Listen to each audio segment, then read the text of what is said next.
Good morning mga ka-farmers. Welcome po sa aking munting channel. Update ko po kayo sa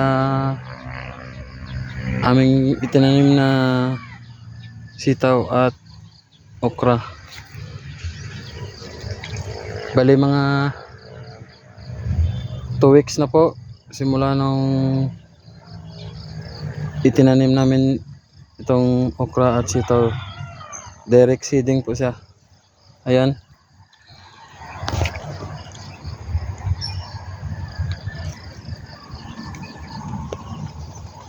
Yung sa loob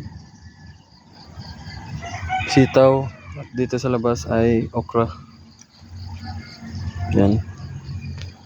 May mga buto na kinain ng insekto at meron din mga buto na hindi tumubo pero meron na po yung hulip.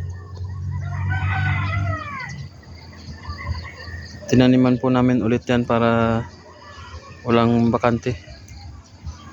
Yan. Merong mga buto na mabilis tumubo, malusog, meron din mahina.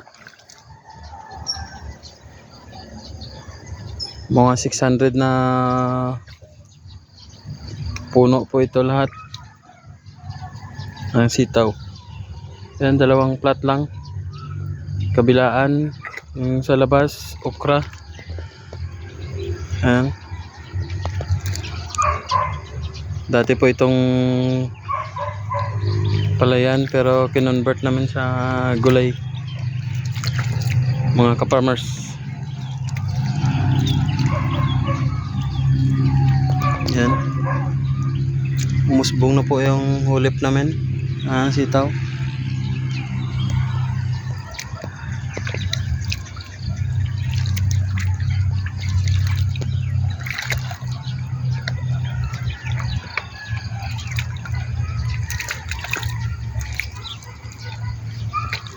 Ayan po mga ka-farmers.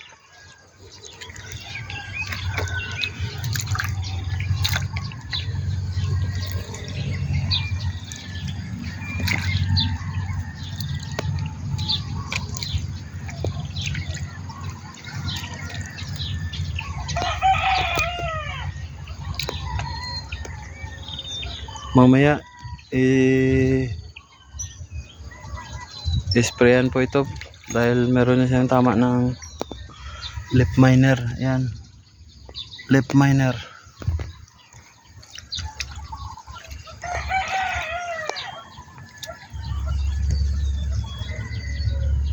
Yan, isa natumba dahil sa inatake ng insekto sa ilalim.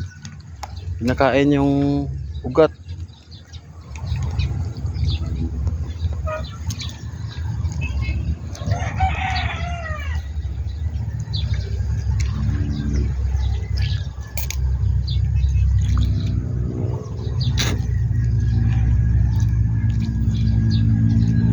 Meron na rin mga pakonti ko tumutubo na damo.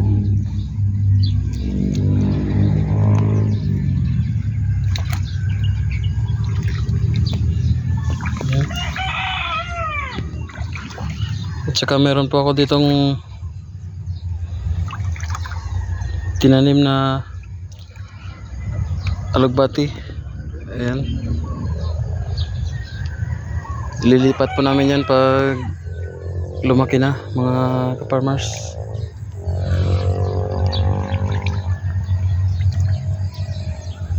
Yan.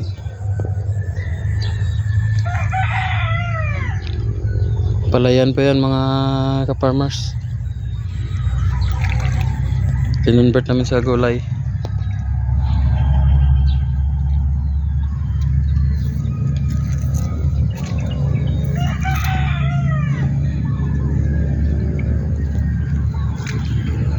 Yan.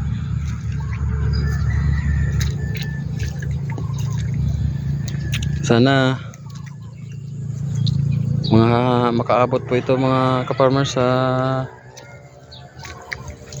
Mahal na presyo. Mahal ngayon yung okra at saka sitaw.